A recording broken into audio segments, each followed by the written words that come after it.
Good afternoon, I'm Charles Lejano. This is One News Now. The Department of Finance is once again urging the public to spend as tax revenues plummet due to the pandemic. To give us details, Man Los Baños joins us live from Pasig City. Man, what were some of the salient points from the budget hearing?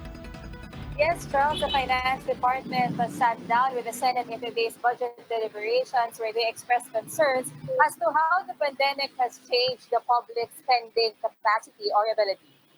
In today's budget hearing, Finance Secretary Carlos Dominguez said the government failed to hit its tax revenue target of 3.42 trillion pesos due to the ongoing health crisis. He said the agency even had to revise and lower their targets for 2020.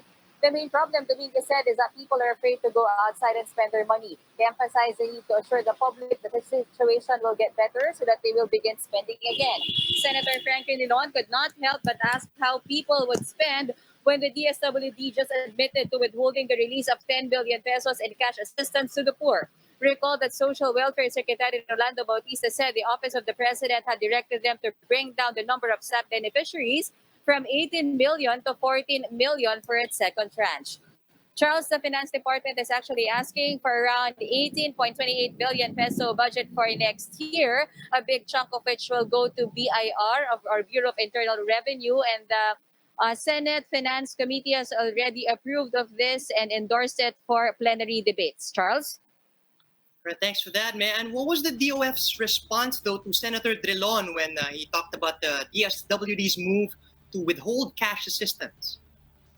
Charles, actually, Secretary Dominguez was surprised to know about the DSWD's decision to withhold the 10 billion pesos for the SAP distribution. He said he will take this up in a meeting with the DBCC soon. However, Secretary Dominguez also updated the Senate that with the big amount of money disbursed to DSWD for the cash assistance, they have already, or the agency has already released 200 billion pesos for cash assistance of those affected by or heavily affected by the pandemic. Charles?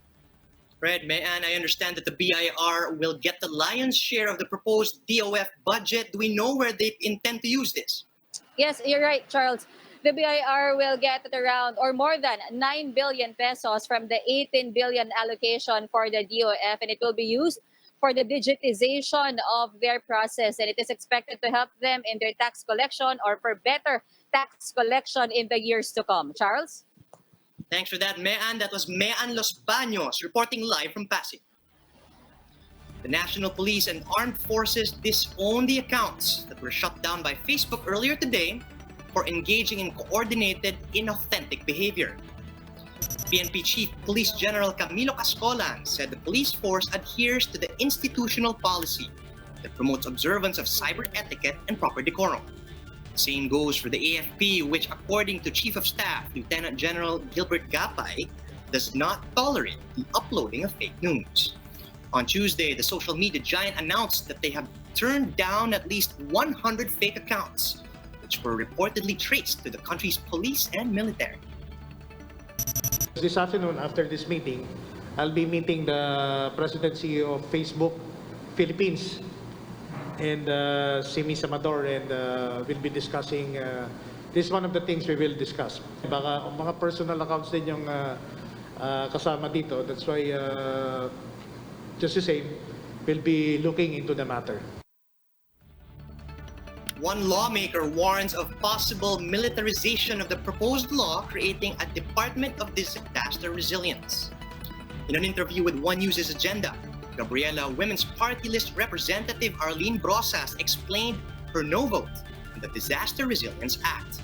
The lower house on Tuesday voted 241-7 to pass the bill on third reading. Brosas said the measure grants the Department of Defense leeway to instill a militaristic approach in the country's disaster response. Instead of crafting a new bill, she said the government should just review the existing Disaster Risk Reduction and Management Act of 2010.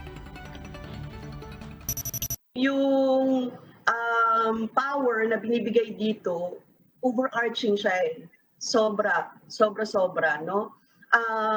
Ang binibigay niyang power para dito ay pwedeng dahilan para maabuso. Sobrang maabuso yung kapangyarihan at magdeklara na lang ng halimbawa, yung danger zone yan, paalisin yung mga tao dyan, etc.